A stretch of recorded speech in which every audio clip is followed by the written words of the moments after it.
Hi everyone, welcome to this video lecture. Myself, M. Krishna, working as assistant professor in EEE department, St. Peter's Engineering College.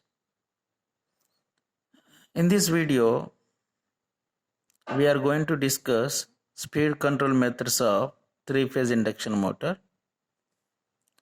In the previous video, we already discussed first method, frequency changing method. In this video, we would like to discuss pole changing method and applied voltage control method, which we are using at stator side of the three-phase induction motor. First, we have to discuss pole changing method. Pole changing method. We know the relation NR equal to 1 minus S of 120F by P. From this relation, we can get relation between motor speed and number of poles. Motor speed is directly proportional to the 1 by P, where P is equal to number of poles of the motor, either stator poles or rotor poles. Generally, stator poles are equal to the rotor poles. For example,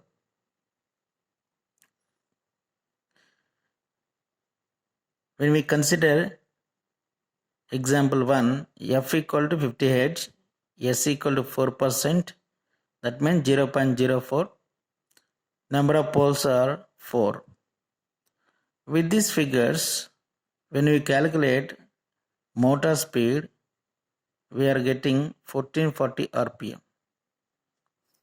When we see the second example, everything is same except number of poles. Number of poles of this type of machine is 16 poles.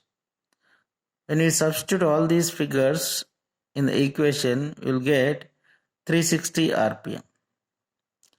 So there is 1440 RPM in the example 1, 360 RPM in example 2. Means what?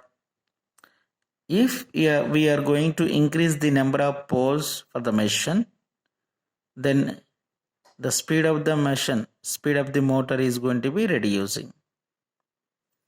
If we are going to reducing the number of poles, the speed of the motor is increasing. And one disadvantage with this method is the number of poles fixing for the motor is decided by the manufacturers. Means during manufacturing period only the number of poles can be changed. During operation period it is not possible. Okay. Next we'll see applied voltage control method. This is very important method and useful method, widely using for three-phase induction motor. As we know, torque equation T equal to KSE2 square R2 upon R2 square plus SX2 whole square, where K indicates 180 by 2 pi ns. We already seen this when we derived the torque equation. So there we have to consider two cases, starting torque and maximum torque. Starting torque, when we put S equal to 1, S equal to 1 means at standstill position, the speed of the motor NR equal to 0. When you substitute that NR equal to 0, we will get S equal to 1. We have to substitute S equal to 1 in the equation, the torque equation. We will get a equation for starting torque is like this. K E2 square R2 by R2 square plus X2 square. Similarly, for maximum torque, T max equal to E2 square upon 2x2. And we know one more relation in three-phase induction motor. Rotor induced EMF is directly proportional to the stator voltage, applied voltage at starting. Look at the relation among the all parameters. When we try to increase the applied voltage, that will affect on starting torque, maximum torque and speed as well. So when we increase this applied voltage, starting torque will be increased, maximum torque also increases and speed of the motor being increased. When we see the torque speed characteristics, look at this. This is y-axis torque we are taking, x-axis speed we are taking. This is synchronous speed point.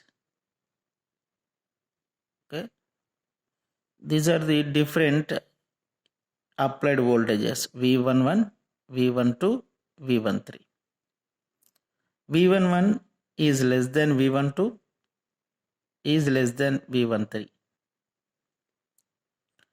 And you can see this is a load curve. Generally, the fan load is taking into consideration. So just you see the intersection points of both load curve and torque characteristics. So this is the intersection point, this is the intersection point, this is the intersection point. When you draw the vertical lines from this point to upon x-axis, we are getting different speeds, NR1, NR2, NR3 like this.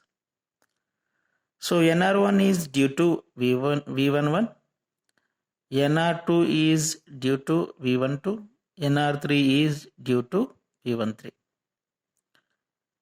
And NR1 is less than NR2 is less than NR3, because as we know, if applied voltage is reduced, then definitely there is a reduction in speed of the motor, means directly proportional relation. So here we see that when applied voltage increases under a certain range, then motor speed also increases. Certain range means the value must be, for example, three-phase applied voltage 440 volt. The range means it may be 400 to 440 volt. Here we consider fan load characteristics as shown in figure. For this diagram, to explain the method, the intersection points between motor and load characteristics is called stable point, where the motor is going to be operating. Next method, rotor resistance control method, will be discussed in the next video. Thank you.